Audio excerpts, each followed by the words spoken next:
Hello दोस्तों, नमस्कार। फिर से मौजूद है आपका दोस्त, आपका होस्ट सोनू चौधरी आपके सामने उसी वीडियो सीरीज़ को कंटिन्यू करने के लिए जिस वीडियो सीरीज़ पे हम लगातार काम करते हुए नज़र आ रहे हैं।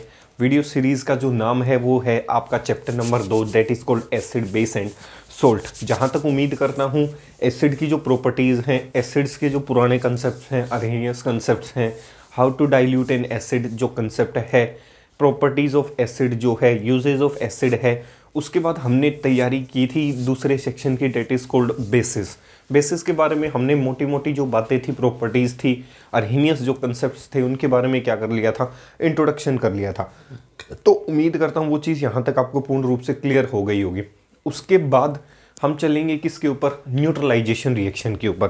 भाई सीधी सी बात है, आज हम करेंगे एक topic that is called neutralisation reaction. फिर एसिड भी कंप्लीट हो जाएगा, बेस भी कंप्लीट हो जाएगा, न्यूट्रलाइजेशन रिएक्शन भी कंप्लीट हो जाएगी।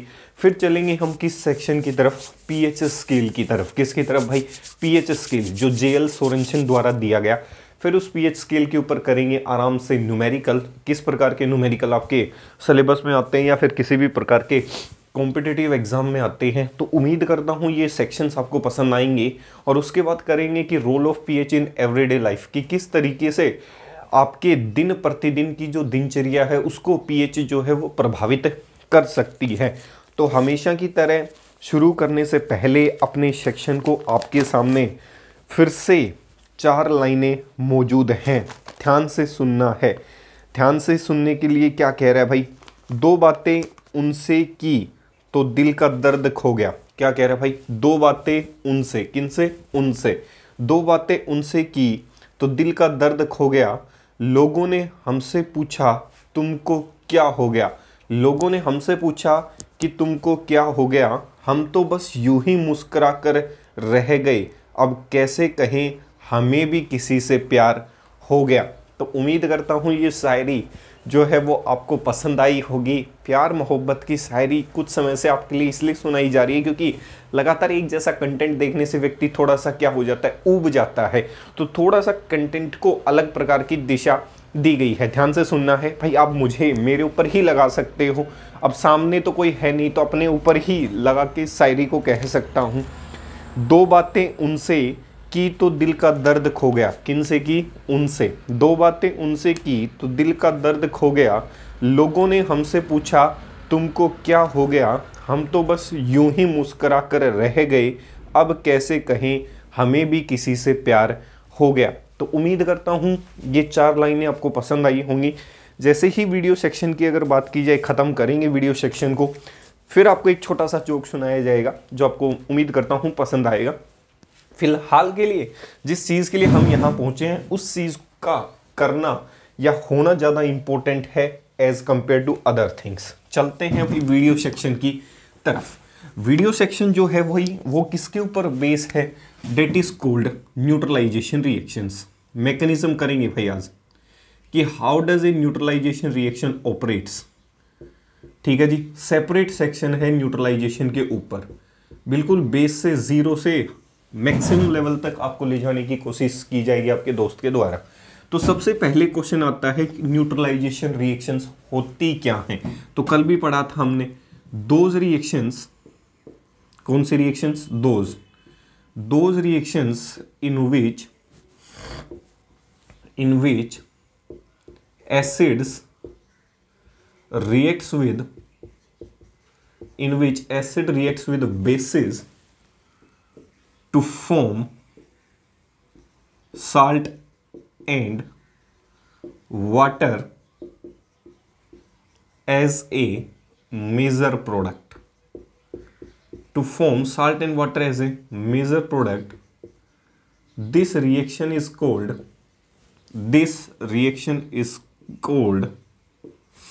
as neutralisation reaction. कौन सी रिएक्शन ब्रदर्स, न्यूट्रलाइजेशन रिएक्शन। ऐसी रिएक्शन जिसमें एक एसिड किसी बेस के साथ रिएक्ट करे और रिजल्टेंट क्या प्रोड्यूस करे, सोल्ट एंड वाटर। क्या प्रोड्यूस करती हुई नजर आए भाई, सोल्ट प्रोड्यूस करे, वाटर प्रोड्यूस करे। कब, जब एक एसिड किसके साथ रिएक्ट कर रही होगी, बेस के साथ। बाकी आप स्टेटमेंट्स अपनी मर्जी से बना सकते हो, मोटी मोटी बातें इसमें यही है। तो क्या कहती है भाई न्यूट्रलाइजेशन रिएक्शंस। ध्यान से सुनना है, न्यूट्रलाइजेशन रिएक्शन कहती है जी एक एसिड है वो किसके साथ रिएक्ट कर जाए, बेस के साथ, और क्या बना ले, सोल्ट प्लस वाटर बना ले भाई। क्या बना ले भाई, सोल्ट प्लस वाटर। सही है जी। इस रिएक्शन को केमिस्ट्री में कौन सी रिएक्शन कहा जाता है, न्यूट्रलाइजेशन रिएक्शन कहा जाता है। उम्मीद करता हूं ये चीज आपको पसंद आ रही होगी कि न्यूट्रलाइजेशन रिएक्शन है क्या। अब देखो जी, ये हमेशा पुरानी समय से हम यही डेफिनेशन पढ़ते आ रहे हैं, तो एक बार क्यों ना न्यूट्रलाइजेशन रिएक्शन को एक नए तरीके से, एक नए ढंग से पढ़ने की कोशिश की जाए कि मैं क्या कहने की कोशिश कर रहा हूं। दूसरा, पीछे पड़ी थी डबल डिस्प्लेसमेंट रिएक्शन, तो कह सकता हूं न्यूट्रलाइजेशन रिएक्शन जो है वो एक प्रकार की डबल डिस्प्लेसमेंट रिएक्शन टाइप है। तो क्या कह सकता हूं, न्यूट्रलाइजेशन, दूसरा पॉइंट द मोस्ट इंपोर्टेंट। फिर मैकेनिज्म पे चलेंगे। Neutralisation reaction is an example or type of double displacement reaction। पीछे भी करवाई थी भाई, टाइप है किसका, डबल डिस्प्लेसमेंट रिएक्शन का। एक प्रकार की डबल डिस्प्लेसमेंट रिएक्शंस है भाई। ठीक है जी, उम्मीद करता हूं ये चीज क्लियर हुई होगी। जैसे NaOH का एक्वस सॉल्यूशन कैसे मीडियम में करवाई जाएंगी, एक्वस के अंदर। प्रोडक्ट क्या बना होगा, NaCl plus H2O, that is salt and water. सही। इसकी जगह मैं ले लूँ NaOH का एक्वस सॉल्यूशन, उसकी रिएक्शन किसी नाइट्रिक एसिड के साथ, प्रोडक्ट क्या बना होगा, यहाँ से जो प्रोडक्ट बना होगा that is nitrate salts. Salt पे क्लासेस सेपरेट करवाएंगे भाई, आपको सोल्ट की क्लासिफिकेशन तक करवाई जाएगी कि सोल्ट है क्या, किस तरीके से इनको पढ़ना है। या फिर हो सकता है कैल्शियम हाइड्रोक्साइड किसके साथ रिएक्ट कर दे, स्लिक लाइम कहते हैं, पीछे पढ़ाया था भाई। कैल्शियम हाइड्रोक्साइड जो है वो एक बेस है, इसकी रिएक्शन किसके साथ, किसी नाइट्रिक एसिड के साथ कर देते हैं। एग्जाम्पल्स की कोई कमी नहीं है भाई, एग्जाम्पल्स पीछे भी आपको खूब करवाए हैं, वो इसलिए करवाए हैं ताकि चीज़ें आपको ध्यान रहें। ये सोल्ट बन गया प्लस क्या बन गया, वाटर। सही है। मैकेनिज्म भाई पीछे सिखा चुका कि किस तरीके से प्रोडक्ट्स बनते हुए नजर आते हैं। तो उम्मीद करता हूं ये रिएक्शंस यहां तक चीजें क्लियर हो गई होंगी। अब अगला क्वेश्चन, हम कैसे माने भाई, क्योंकि ये चीजें धीरे धीरे आपको समझ में आना शुरू हो जाएंगी। तीसरा पॉइंट, जो इतनी भी न्यूट्रलाइजेशन रिएक्शंस हैं, जब एक एसिड को एक बेस के साथ क्या करोगे, डालने की कोशिश करेंगे, तो उस समय आपने देखा होगा जो रिएक्शन होती है वो कैसी होती है, एक्सोथर्मिक होती है। कैसी होती है, एक्सोथर्मिक रिएक्शन होती है। तो क्या कह सकता हूं, न्यूट्रलाइजेशन रिएक्शन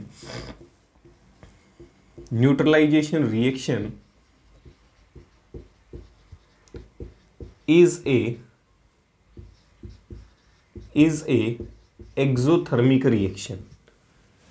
सही है भाई। जितनी भी न्यूट्रलाइजेशन रिएक्शन है वो कैसी रिएक्शंस हैं, एक्सोथर्मिक, मींस ऐसी रिएक्शंस जिनमें से हीट इवोल्व होगी। दोज रिएक्शंस इन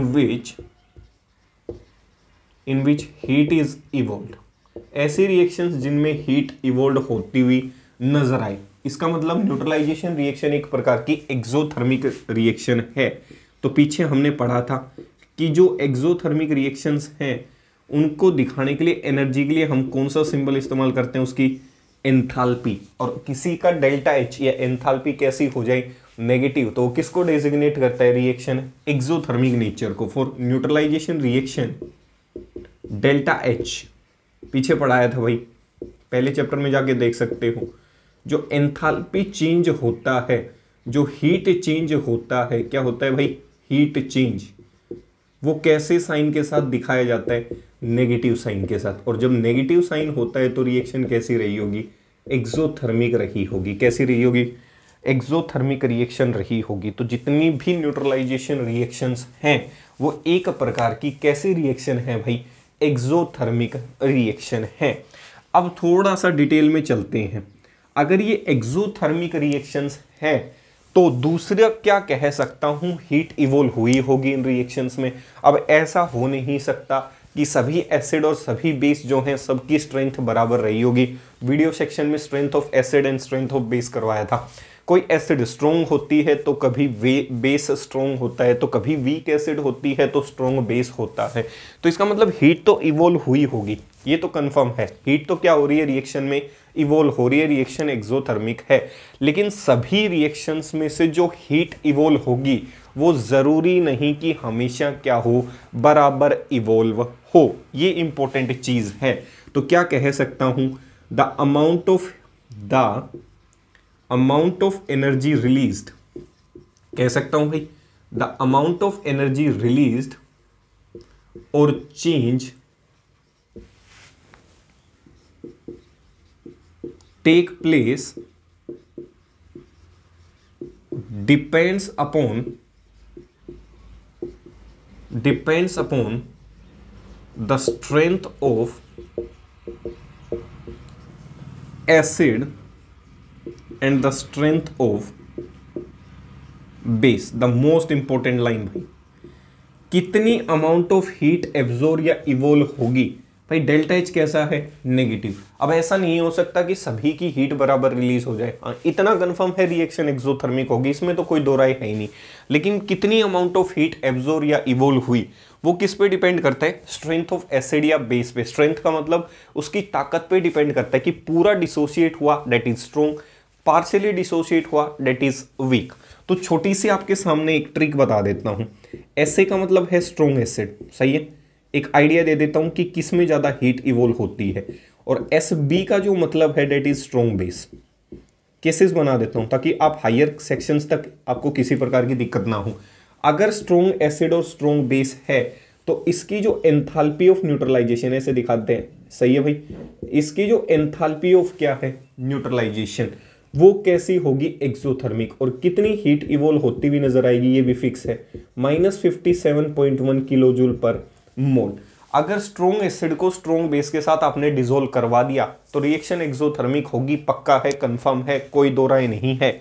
लेकिन उसकी जो एंथैल्पी होगी, हीट चेंज होगी, वो कितनी होगी, -57.1 किलो जूल पर मोल। जैसे HCl है, उसको किसके साथ रिएक्शन करवा दूं, NaOH के साथ। देखने की ही आवश्यकता नहीं है कि रिएक्शन कैसी होगी, रिएक्शन एक्सोथर्मिक होगी। और इस रिएक्शन का जो डेल्टा H होगा वो फिक्स है, -57.1 किलो जूल पर मोल के आसपास निकल कर आएगा।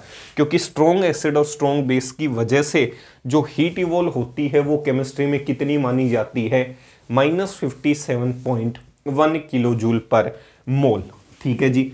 दूसरी एसिड मान लेता हूं H2SO4, ठीक है। इसकी जगह दूसरा बेस मान लेता हूं जो स्ट्रॉन्ग रहा होगा, KOH। प्रोडक्ट बना होगा K2SO4 प्लस प्रोडक्ट क्या बना होगा, H2O। इसीलिए इसकी जो एंथैल्पी है वो भी कितनी निकल के आती है, 57.1 किलो जूल क्या निकल के आती है भाई, पर मोल के आसपास एनर्जी निकल कर आती है। तो उम्मीद करता हूं ये कंसेप्ट यहां तक दिमाग में चमक रहा होगा कि मैं क्या कहने की कोशिश कर रहा हूं, आप तक क्या मैसेज कन्वे करने की कोशिश कर रहा हूं। इसके बाद मान लो जी स्ट्रॉन्ग एसिड और स्ट्रॉन्ग बेस नहीं है भाई, ऐसा भी तो हो सकता है। तो क्या करें भाई, मान लो आपकी जो एसिड है वो कैसी हो जाए भाई, मान लेता हूं आपकी वीक एसिड हो जाए। कैसी हो जाए भाई, वीक एसिड हो जाए। अपनी तरफ से एग्जांपल्स क्रिएट करने की कोशिश कर रहा हूं। और मान लेता हूं आपका क्या हो जाए, स्ट्रॉन्ग बेस। उल्टा भी हो सकता है, उल्टे में भी कोई दिक्कत नहीं है। तो इस प्रोसेस के दौरान वीक एसिड, WA किसको रिप्रेजेंट कर रहा है, वीक एसिड, केस नंबर 2, ठीक है, वीक एसिड। और SB किसको रिप्रेजेंट कर रहा है, स्ट्रॉन्ग बेस। यहां से जो हीट इवोल्व होगी, यहां से जो क्या होगी, हीट इवोल्व। अब देखो भाई, यहां से जो हीट इवोल्व होगी that is called enthalpy of neutralisation. वो हीट इवोल्व तो होगी, रिएक्शन एक्सोथर्मिक होगी। ऐसा नहीं कि रिएक्शन एंडोथर्मिक हो जाए, रिएक्शन अभी भी क्या रहेगी, एक्सोथर्मिक। लेकिन अब की बार जो हीट इवोल्व हुई है वो 57.1 नहीं होगी, उससे थोड़ी सी हीट क्या होगी, कम। कह सकता हूं slightly less than 57.1 kilo joule per mole, कह सकता हूं। अगर वीक एसिड या स्ट्रॉन्ग बेस का केस हुआ, या फिर उल्टा कर देता हूं, स्ट्रॉन्ग एसिड, सही है, दोनों केसेस में ही आंसर सेम आएंगे भाई। या फिर आपका क्या कर दूं, वीक बेस, इस समय भी जो हीट रिलीज हुई होगी दोनों केसेस में सेम होती है। उल्टा लिखोगे तो आंसर वही रहना। अब की बार, पिछली बार कितनी थी, स्लाइटली, कितनी निकल के आ रही थी भाई, slightly less than 57.1 kilo joule per mole. पिछली बार स्ट्रोंग के केस में हमेशा याद रखना है ताकतवर व्यक्ति की ही चलती है। जो ताकतवर व्यक्ति है वो डोमिनेट करने की कोशिश करता है, तो ताकतवर व्यक्ति की वजह से जो आंसर आएगा स्ट्रोंग का, वो हमेशा कितना आएगा, -57.1। स्ट्रोंग के साथ अगर एक भी कमजोर मिल गया, अगर मान लो किसी को पता चला एक पक्ष मजबूत है, दूसरा पक्ष क्या है, कमजोर, तो आपके आसपास के जितने भी लोग होते हैं तो आपके कमजोर पक्ष पर बार बार हमला करने की कोशिश करते हैं। और आप क्या करते हो, उस कमजोर पक्ष को बचाने के लिए एनर्जी का क्या करते हो, यूटिलाइजेशन, खुद एनर्जी यूज करते हो। इसमें रिलीज हो रही थी, अब आप खुद को बचाने के लिए क्या कर रहे हो, यूज। तो इसका मतलब 57 में से कुछ ना कुछ एनर्जी क्या कर गई, घट गई। तो इसीलिए डाटा 57.1 से क्या कर गया, डिक्रीज हो गया। जैसे एक छोटा सा उदाहरण मान लेता हूं, ठीक है, इस एग्जाम्पल को प्रूव करने के लिए मान लेता हूं वीक एसिड का एग्जाम्पल है। एसिटिक जो एसिड है, ठीक है, it is a acetic acid. इसकी रिएक्शन NaOH के साथ करवा देता हूं, पीछे भी सिखाया था भाई। Acetate ion CH3CO negative, charge कितना होता है, -1। सोडियम पे चार्ज कितना, +1। पीछे फॉर्मूला मेकिंग सिखाई थी, सही है। अगर एक से ज्यादा एटम हो, ब्रैकेट लगा दो। ऐसी संख्या सोचनी है जिससे दोनों का विभाजन 1। अगर ब्रैकेट को 1 से मल्टीप्लाई कर दिया, ब्रैकेट हट जाएगा। ब्रैकेट क्या कर जाएगा, हट जाएगा। उम्मीद करता हूं यहां तक ये चीज क्लियर हो गई होगी कि यहां से जो ब्रैकेट है वो क्या करता हुआ नजर आएगा, हटता हुआ नजर आएगा। तो उम्मीद करता हूं कि यहां तक ये चीज क्लियर हुई होगी, सही है। उसके बाद प्रोडक्ट क्या बना होगा, H2O।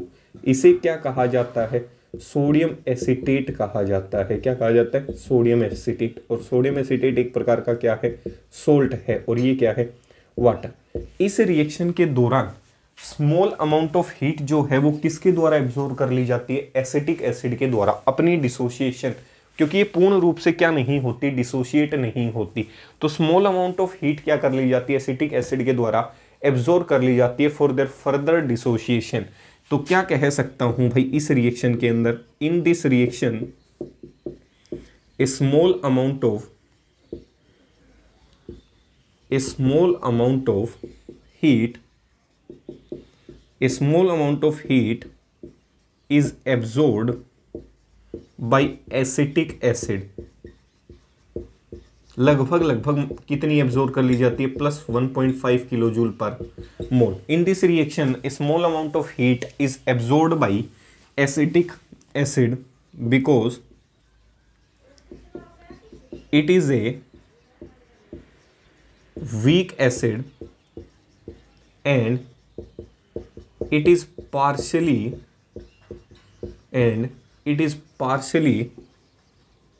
dissociated or ionized। भाई ये पार्शियली डिसोशिएट या क्या होती है, आयनाइज होती है। अब बचे हुए हिस्से को फर्दर डिसोशिएट करने के लिए ये सॉल्यूशन से क्या एब्जॉर्ब कर लेती है, हीट एब्जॉर्ब कर लेती है। तो इसका मतलब टोटल हीट कितनी थी, 57.1 किलो जूल पर मोल। उसमें से कितनी हीट को एब्जॉर्ब कर लिया गया, लगभग 1.5 किलो जूल पर मोल के आसपास, सही है। इसमें से आप जो भी डाटा घटाएंगे, भाई ये 57.1 है और ये आपका डाटा कितना है, 1.5। तो कह सकता हूँ घटाने पे आंसर कितना ऑब्टेन हुआ होगा वो आप आसानी से देख सकते हैं। कितना डाटा घटा होगा, देखो जी 6, ये कितना 5 और ये कितना 5 कह सकता हूँ। तो इसका मतलब कितनी हीट का कंपोजिशन बची होगी, date is 56.6 kilo joule per मोल। तो आप देख सकते हो जो ये डाटा है, अपने को डाटा से मतलब है भाई, ठीक है। ये दिख रहा होगा आपको। ये जो डाटा है ये 57.1 से क्या है, कम। जब एक भी केस में क्या आ गया, चाहे वो वीक एसिड आए चाहे वीक बेस आए, अगर किसी के मजबूत पक्ष के साथ कोई कमजोर पक्ष जुड़ गया तो वो एनर्जी कभी बढ़ाएगा नहीं, एनर्जी को हमेशा क्या करेगा, घटाता हुआ नजर आएगा। जब आप हायर सेक्शंस में पहुंच जाएंगे तो कई बार क्वेश्चन ये आता है कि क्या हमेशा एंथैल्पी ऑफ न्यूट्रलाइजेशन जो है या फिर आपकी न्यूट्रलाइजेशन जो रिएक्शन है उसकी एंथैल्पी हमेशा 57.1 ही होती है? नहीं जी, ऐसा ज़रूरी नहीं। कुछ एक केसेस होते हैं जो इंपॉर्टेंट केसेस होते हैं, जैसे आपकी फ्लोरिक एसिड होती है HF, हाइड्रोफ्लोरिक एसिड, उसकी रिएक्शन अगर आप किसी बेस के साथ करवाएं, मान लेता हूं NaOH एक स्ट्रॉन्ग बेस के साथ करवा देता हूं, तो HF जो होता है वो पानी में, ये सारी रिएक्शन किस में करवाई जा रही है, एक्वस सॉल्यूशन के अंदर, तो HF डिसोशिएट हो जाता है, टूट जाता है किसमें, H+ में और किसमें, F- में। और वो जो F है नेगेटिव वाला वो पानी के साथ जाकर जुड़ जाता है और हाइड्रोजन बॉन्ड बना लेता है। तो कह सकता हूं एक स्पेशल प्रकार की उसने क्या बना ली, फोर्स बना ली। आपने बॉन्ड तोड़ा था रिएक्शन करवाने के लिए, लेकिन जैसे ही बॉन्ड तोड़ा उसने पानी के साथ क्या कर लिया, बॉन्ड बना लिया। तो खुद की हीट तो थी, अब बॉन्ड बनने की वजह से भी हीट क्या करेगी, इंक्रीज होती हुई नजर आएगी। तो आंसर होगा ड्यू टू हाइड्रोजन बॉन्डिंग। तो जरूरी नहीं कि हमेशा -57.1 के आसपास ही एनर्जी मिलती हुई नजर आए। लगभग जो डाटाज हैं वो 60 के आसपास भी जा सकते हैं, लेकिन वो केस किसका रहा होगा, HF का, डेट इज हाइड्रोफ्लोरिक एसिड। वो कभी हायर सेक्शंस के लिए जब आपके लिए वीडियो तैयार किए जाएंगे, अगले बैचेस के लिए 11th और 12th के लिए सेपरेट क्लासेस लगेंगी, उस समय आपको वो चीज़ें समझाई जाएंगी कि how does these things are operated. तो उम्मीद करता हूँ ये छोटी सी 4 लाइनें आपको समझ में आई होंगी यहाँ तक, विद ब्रीफ एक्सप्लेनेशन। अगला चौथा या 5वां पॉइंट जो भी है भाई अपने हिसाब किताब से देख लेना। अगला पॉइंट क्या कहता है, ठीक है जी, एंथैल्पी आपकी जो न्यूट्रलाइजेशन है वो किस पे डिपेंड करती है, स्ट्रेंथ ऑफ एसिड या बेस, कितनी हीट इवोल्व हुई या कितनी हीट क्या सिस्टम के द्वारा एब्जॉर्ब की गई। फाइनली रिएक्शन निकल के आई एक्सोथर्मिक, ठीक है जी। 57.1 भी हो सकती है, उससे थोड़ी सी एनर्जी क्या हो सकती है, कम, लेकिन रिएक्शन कैसे रहेगी, एक्सोथर्मिक। अब चलते हैं मैकेनिज्म ऑफ न्यूट्रलाइजेशन पे, सही है, कि मैकेनिज्म ऑफ न्यूट्रलाइजेशन है क्या, कैसे ये ऑपरेट करता है। क्योंकि यहां से मैं डेफिनेशन नंबर दूसरी बनाना चाहूंगा किसकी, न्यूट्रलाइजेशन रिएक्शन की, क्योंकि हमेशा वही पढ़ के बोर हो जाते हैं, that is acid plus base to give salt and water. आज आपको एक नई डेफिनेशन, शानदार डेफिनेशन दी जाएगी किसकी, इन आपकी न्यूट्रलाइजेशन रिएक्शन की। तो मैकेनिज्म ऑफ न्यूट्रलाइजेशन रिएक्शन ध्यान से देखना है, उदाहरण से समझा देता हूं, फॉर एग्जाम्पल छोटे उदाहरण से। मैकेनिज्म कहता है जी आपने NaOH का एक्वस सॉल्यूशन तैयार किया होगा, सही है भाई, ऐसा तो है नहीं कि रिएक्शन हवा में हो रही होगी, एक्वस सॉल्यूशन में ही हो रही होगी और एक type of displacement, double displacement reaction रही होगी। यहाँ से जो प्रोडक्ट बनता है वो बनता है NaCl प्लस H2O। अब क्वेश्चन ये कि ये बना कैसे, क्या ये सही में एग्जिस्टेंस में है या फिर वैसे ही बना दिया गया, तो इसका मैकेनिज्म देख लेते हैं। मैकेनिज्म क्या कहता है इस रिएक्शन का, वो ध्यान से देखना है। आपकी जितनी भी स्ट्रोंग चीज़ें होती हैं, हमेशा ध्यान रखना है जीवन में, जितनी भी मजबूत पक्ष होते हैं वो कंप्लीटली डिसोशिएट या कंप्लीटली क्या हो जाते हैं, आयनाइज। जो मजबूत व्यक्ति मिलेगा, जो किसी की चमचागिरी नहीं करता, वो सीधी अपनी बात क्या करता है, दूसरे के मुंह पे कह देता है, वो बिल्कुल घबराता नहीं है किसी बात से। चमचे जो होते हैं वो क्या करते हैं, बातों को गोल गोल घुमाना शुरू करते हैं। तो जीवन में याद रखना है, जो व्यक्ति मजबूत होगा अपनी बात को पूर्ण रूप से स्वतंत्र रूप से रखता हुआ नजर आएगा, that is called complete dissociation. मतलब अपनी बात को कंप्लीटली डिसोशिएट करेगा। इसका मतलब कह सकता हूं जितनी भी स्ट्रॉन्ग चीजें हैं वो हमेशा क्या करेंगी, कंप्लीटली डिसोशिएट करेंगे किसी भी कंपोनेंट को। तो इतनी चीज आपको ध्यान रखनी है कि जितनी भी स्ट्रॉन्ग चीजें हैं वो हमेशा कंप्लीटली डिसोशिएट करती हुई नजर आएंगी इन कंपोनेंट्स को। ध्यान से देखते हैं, तो NaOH जो है it is a strong base, HCl is also a strong acid. तो दोनों क्या कर सकती है, पूर्ण रूप से डिसोशिएट कर सकती हैं, ठीक है जी। यहां लिख देता हूं जितनी भी स्ट्रॉन्ग चीजें हैं, याद रहेगा, जितनी भी स्ट्रॉन्ग चीजें हैं वो डिसोशिएट होती है दूसरा पॉइंट, जितने भी सोल्ट हैं, जितने भी सोल्ट हैं, इधर सोल्ट बना, वो सारे स्ट्रोंग होते हैं, उन्हें स्ट्रोंग इलेक्ट्रोलाइट कहते हैं। वो सारे स्ट्रोंग इलेक्ट्रोलाइट होते हैं। ये ध्यान रखना है भाई, इंपॉर्टेंट चीजें हैं। जितने भी सोल्ट होंगे सारे के सारे स्ट्रोंग इलेक्ट्रोलाइट होंगे। बेस एसिड वो आपको चेक करना है, पीछे सिखा चुके कौन से एसिड्स वीक होते हैं, कौन से बेसिस वीक होते हैं, कौन से मजबूत होते हैं। तीसरा मैकेनिज्म की अगर बात की जाए, मैकेनिज्म में कॉमन आयन, मैकेनिज्म में ट्रिक बता रहा हूं कि मैकेनिज्म कैसे ऑपरेट होगा। मैकेनिज्म में कॉमन आयन, या फिर केमिस्ट्री में इसे स्पेक्टेटर आयन, मैकेनिज्म में कॉमन आयन या स्पेक्टेटर। स्पेक्टेटर का काम क्या होता है, जो दर्शक होते हैं, जैसे क्रिकेट का मैच देखने जाते हैं, उनका काम क्या होता है, कॉमन चीजें होती हैं, वो सभी टीमों के लिए क्या होंगे, कॉमन होंगे। तो स्पेक्टेटर का काम है आया, मैच देखा और वहां से चलता बना। तो कॉमन जो आयन होंगी या स्पेक्टेटर आयन जो होंगी, पहले आएगा, सीट पे बैठेगा, कुछ समय बाद सीट को खाली करके चला जाएगा। तो क्या कह रहे हैं, मैकेनिज्म में कॉमन आयन और स्पेक्टेटर आयन अगर रिएक्टेंट तथा प्रोडक्ट की तरफ, रिएक्टेंट तथा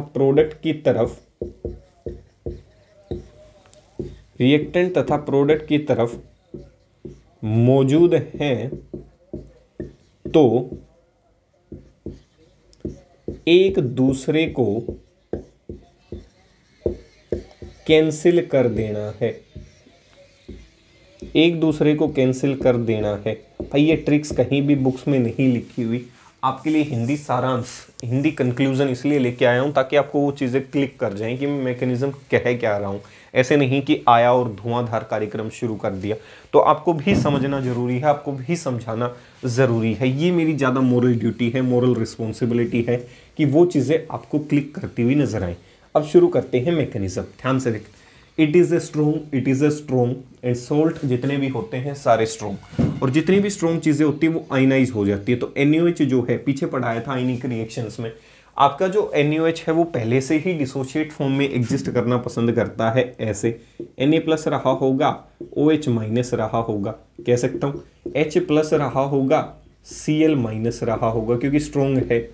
इसके बाद ये किस में टूटा होगा, Na+ के अंदर टूटा होगा, किस में टूटा होगा, Cl-। लेकिन जो वाटर होता है, water is a weak electrolyte.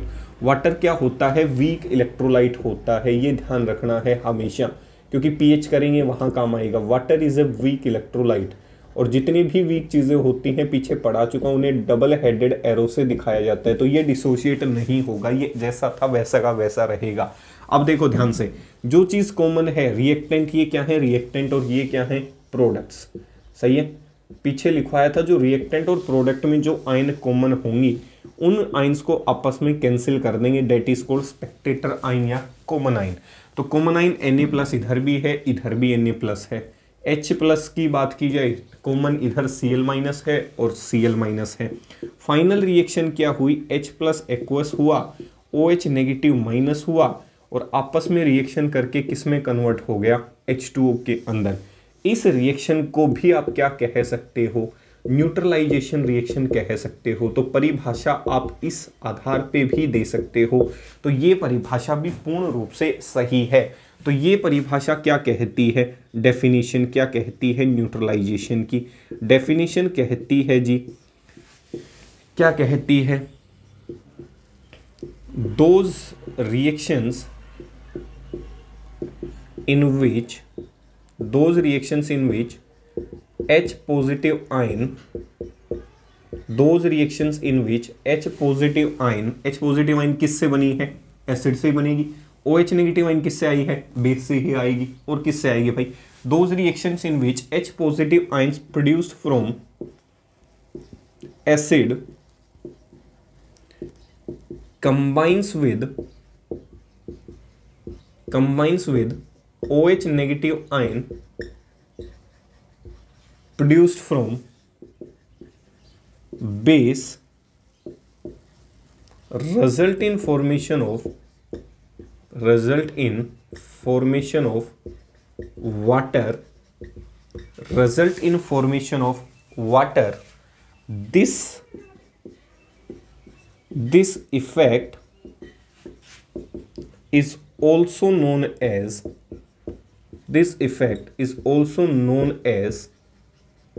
neutralization reaction. This effect is also known as neutralisation reaction. तो उम्मीद करता हूं यहां तक ये चीजें क्लिक कर रही होंगी। H+OH नेगेटिव आयन के साधारण से कॉम्बिनेशन को केमिस्ट्री में क्या कहा जाता है भाई? आपके न्यूट्रलाइजेशन रिएक्शन के नाम से जाना जाता है। तो उम्मीद करता हूं ये सेक्शन जो है आपको यहां तक क्लियर हो गया होगा। ऐसे ही किसी के लिए भी लिख सकते हो, NaOH प्लस सल्फ्यूरिक एसिड के लिए भी लिख सकते हो, तो आंसर्स वही मिलते हुए नजर आएंगे। बस ये देखना है कि दोनों तरफ जो कॉमन आयन है वो एक दूसरे को कैंसिल आउट कर दे, और लास्ट रिजल्टेंट जो बनाना है वो that is H+ plus OH minus result in formation to give H2O। इतना ध्यान रखना है। इस रिएक्शन को भी केमिस्ट्री में क्या कहा जाता है? न्यूट्रलाइजेशन रिएक्शन कहा जाता है। तो उम्मीद करता हूं यहां तक ये सेक्शन जो है सिर्फ न्यूट्रलाइजेशन रिएक्शन के ऊपर, सिर्फ टॉपिक किस पे? न्यूट्रलाइजेशन रिएक्शन के ऊपर हमने पूर्ण रूप से किया है। तो उम्मीद करता हूं ये चीज़ें आपको पसंद आ रही होंगी। कुछ एक एग्जाम्पल छोड़ जाता हूं आपके लिए न्यूट्रलाइजेशन रिएक्शंस के, जिसे आप आसानी से कर सकते हैं। तो उम्मीद करता हूं इनके आंसर्स मुझे वीडियो सेक्शन में आप ज़रूर देते हुए नज़र आएंगे। NaOH प्लस सल्फ्यूरिक एसिड, ये भी एक प्रकार की न्यूट्रलाइजेशन रिएक्शन है। कैल्शियम हाइड्रोक्साइड की रिएक्शन किसके साथ करवा दूं मैं? फॉस्फोरिक एसिड के साथ। तो ये भी एक प्रकार की न्यूट्रलाइजेशन रिएक्शन है। मैं कहूँ मैग्नीशियम हाइड्रोक्साइड है, उसकी रिएक्शन किसके साथ करवा दूं? नाइट्रिक एसिड के साथ। ये भी एक प्रकार की न्यूट्रलाइजेशन रिएक्शन है। मैं कहूँ NaOH की रिएक्शन किसके साथ करवा दूं? एसिटिक एसिड के साथ। ये भी एक प्रकार की कैसी रिएक्शन है? न्यूट्रलाइजेशन रिएक्शन है। तो प्रोडक्ट बना देता हूं आपके लिए। Na2SO4 प्लस क्या बना होगा? H2O। इसका जो प्रोडक्ट बना होगा वो बना होगा Ca3PO4 whole twice plus product क्या बना होगा? H2O। ये सारे सोल्ट हैं और ये सारे क्या हैं? वाटर बनते हुए नजर आएंगे। इसका जो सोल्ट बना होगा that is MgNO3 whole twice, magnesium nitrate plus water. इसका जो प्रोडक्ट पीछे सिखाया था सोडियम एसीटेट, वो ये बना होगा। तो ये कुछ एक आप कह सकते हो बढ़िया से एग्जाम्पल हैं। मैं कहूँ बेरियम जो हाइड्रोक्साइड है वो भी क्या है? एक बेस है। सही है भाई। इसकी रिएक्शन किसी सल्फ्यूरिक एसिड से कर देता हूँ तो प्रोडक्ट क्या बनेगा? प्रोडक्ट बनता हुआ नजर आएगा BaSO4 प्लस H2O। प्रोडक्ट पीछे बनाने सिखा दिए थे भाई, प्लस माइनस की फॉर्म के अंदर चार्जेज याद होने चाहिए, तो आसानी से आप क्या कर सकते हो? प्रोडक्ट बना सकते हो। और भी बहुत सारे एग्जाम्पल्स होते हैं, जैसे लेड हाइड्रोक्साइड की बात कर लेते हैं, उसकी रिएक्शन HCl के साथ, तो प्रोडक्ट बनता है PbCl2 प्लस प्रोडक्ट क्या बन जाएगा? H2O। तो उम्मीद करता हूँ यहाँ तक ये चीज़ें क्लियर हो गई होंगी। या फिर मान लेता हूँ बेरियम हाइड्रोक्साइड है, उसकी रिएक्शन किसके साथ? H2CO3 के साथ। कैसी एसिड है? Carbonic acid, which is a weak acid है भाई। कैसी एसिड है? वीक एसिड है। तो यहां से जो प्रोडक्ट बना होगा वो बना होगा BaCO3, बेरियम कार्बोनेट। सही है, क्योंकि बेरियम पे +2 चार्ज होता है और कार्बोनेट आयन पे -2 चार्ज। 2 से भाग लगाया होगा, 1 बचा होगा। ब्रैकेट को जब 1 से मल्टीप्लाई किया तो ब्रैकेट वहां से क्या कर गया? रिमूव कर गया। तो ये कुछ एक थोड़े बहुत एग्जाम्पल हैं जो आप आसानी से इन चीज़ों के माध्यम से क्या कर सकते हैं? सोल्व कर सकते हैं। तो उम्मीद करता हूं ये चीज यहां तक आपके दिमाग में क्लिक कर रही होगी। दूसरा, आपका जो सोल्ट बनता है उसकी प्रिपरेशन अलग से करवाई जाएगी कि सोल्ट का प्रोसीजर क्या रहा होगा। तो ये थी भाई छोटा सा सेक्शन किसके ऊपर? न्यूट्रलाइजेशन रिएक्शंस के ऊपर। अब क्वेश्चन ये आता है कि न्यूट्रलाइजेशन रिएक्शन, जी ठीक है आपने पढ़ा दी, कहीं ना कहीं जीवन में मैंने हर चीज़ सेक्शन के पीछे कहीं ना कहीं आपको इंपॉर्टेंस पढ़ाया है, क्योंकि केमिस्ट्री में हर चीज़ इसलिए पढ़ाई जाती है क्योंकि उसका कुछ ना कुछ जीवन में क्या होता है? तात्पर्य होता है, इंपॉर्टेंस होता है। तो आपको ध्यान रखना है कि इंपॉर्टेंस क्या है न्यूट्रलाइजेशन रिएक्शन का, importance of neutralisation reaction in your life. सही है भाई। न्यूट्रलाइजेशन रिएक्शन का किस प्रकार से हमारे दिनचर्या के अंदर क्या है? प्रभाव है। तो छोटे से एग्जांपल्स आपके सामने पेश कर देता हूं। कैसे? अगर जो हनी बी होती है, स्टेटमेंट्स आप अपने आप देख लेना भाई। हनी बी जो होती है वो जब स्टिंग करती है, क्या करती है, स्टिंग, तो वो कौन सी एसिड इंजेक्ट करती है, वो फॉर्मिक एसिड इंजेक्ट कर देती है। फॉर्मिक एसिड कहें या फिर कैसी कहें, मिथेनोइक एसिड, सही है। उस मिथेनोइक एसिड को क्या करने के लिए, न्यूट्रलाइज करने के लिए, आपने देखा होगा गांव में मधुमक्खी किसी को खा जाती है तो क्या कर सकता हूं मैं, छोटा सा काम कर सकता हूं, in order to neutralise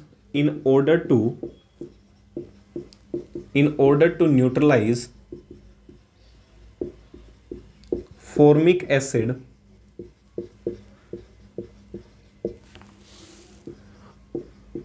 soap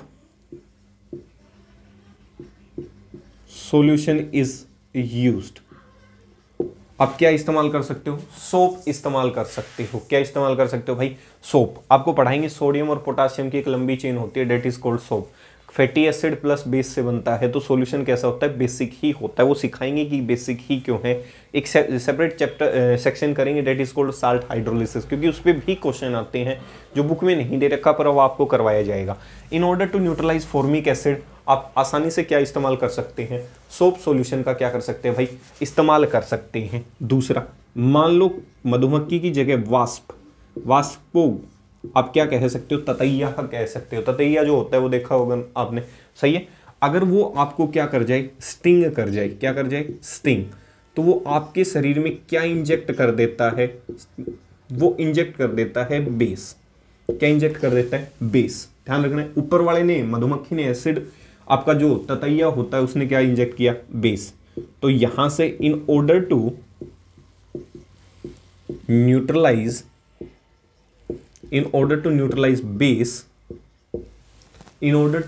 base एसिटम, या फिर सीधा ही क्या कह देता हूं, विनेगर, एसिटम और vinegar solution is used. Acetic acid का या विनेगर जो सॉल्यूशन आप जिसे कहते हो, उसका सॉल्यूशन आपको यूज करना है। वो चीज आपको क्या करनी है, रब करनी है, जिससे आसानी से जो वाष्प ने काटा है उसके बेस की क्या की जा सके, न्यूट्रलाइजेशन की जा सके। तो ये कुछ एक छोटे छोटे एग्जाम्पल्स होते हैं जो आपको थोड़ी बहुत नॉलेज के आधार पे पता होने चाहिए। तीसरा, कई बार क्या होता है, आपकी जो सोयल होती है उसकी पीएच भी बढ़ जाती है, सोयल एसिडिक हो जाती है। सोयल की जो पीएच होती है वहां भी ये रिएक्शंस काम आती हैं। अगर मान लेता इफ सोयल पीएच कैसी है, एसिडिक, सही है, पीएच किसी भी कारण की वजह से ड्रॉप डाउन कर गई, तो उसको न्यूट्रलाइज करने के लिए आप क्या इस्तेमाल कर सकते हो, in order to neutralise acidic condition. भाई गांव से बिलोंग करते हो ये तो आपको पता होना चाहिए। चूना पत्थर कड़ी देखी होगी, वो उसके अंदर क्या कर सकते हो, इंट्रोड्यूस कर सकते हो। कैल्शियम हाइड्रोक्साइड आया हुआ क्वेश्चन है भाई, ये द मोस्ट इंपॉर्टेंट, कि जब सोयल के अंदर एसिडिटी बढ़ जाती है तो उसकी एसिडिटी को न्यूट्रलाइज करने के लिए हम क्या डाल सकते हैं, और उससे ऐसे क्या होती है जिसकी वजह से उसकी एसिडिटी न्यूट्रलाइज हो जाती है, डेट इज कोल्ड, आप क्या कह सकते हो, कैल्शियम हाइड्रोक्साइड डालते हैं, या फिर इसे आप क्या कह सकते हो, स्लेक लाइम कह सकते हो। और सॉल्यूशन कैसा ऑब्टेन होगा, सोयल की पीएच कैसी होगी, न्यूट्रल सोयल हो जाएगी। सॉल्यूशन जो है आपकी सोयल का वो कैसा होता हुआ नजर आएगा, न्यूट्रल होता हुआ नजर आएगा। ठीक है जी, तो उम्मीद करता हूं ये चीजें यहां तक क्लियर हो गई होंगी। ऐसे ही शरीर में आपने एक चीज पीछे पढ़ाई थी, डेट इज कॉल्ड एंटा एसिड्स। एंटा एसिड्स होते हैं विच वर्क्स अगेंस्ट एसिड, वो भी आपस में किसी बेस के साथ किसी एसिड के साथ रिएक्ट करके फाइनली जो रिजल्टेंट बनाती हैं, that is form a salt which is also a type of neutralisation reaction. तो आपके शरीर में अगर एसिडिटी बढ़ जाती है तो बाहर से आप इनो ले लेते हो, तो वो भी शरीर के अंदर जाके एक प्रकार की कौन सी अभिक्रिया करती हुई नजर आती है, that is called neutralisation reaction. तो उम्मीद करता हूँ ये सेक्शन आपको पसंद आया होगा।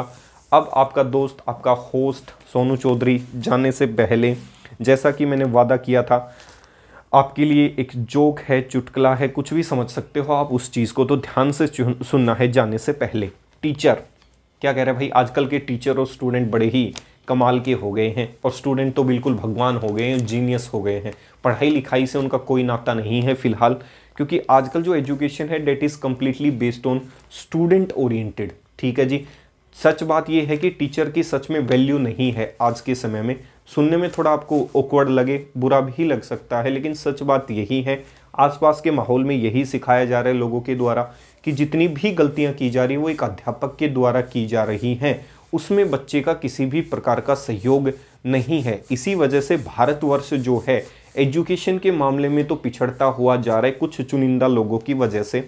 दूसरा, इसी की वजह से बेरोजगारी बढ़ती हुई जा रही है, क्योंकि जो लोग आपको प्रमोट कर रहे हैं, कहना ये चाहिए कि गलती स्टूडेंट की तरफ से होती है, क्योंकि आपका जो टीचर है वो पूरी कोशिश करता है अपने आप को साबित करने के लिए, स्टूडेंट से अच्छा आउटपुट निकालने के लिए। लेकिन आजकल का जो फैशन है, लेटेस्ट ट्रेंड है, वो यही है। तो उसी के आधार पे आप देख सकते हो, टीचर अगर रात में मच्छर काटे तो क्या करना चाहिए। भाई एक साधारण सा क्वेश्चन है, टीचर ने पूछा अपने स्टूडेंट से, तो आजकल के जो भगवान स्टूडेंट हैं उन्होंने क्या आंसर दिया।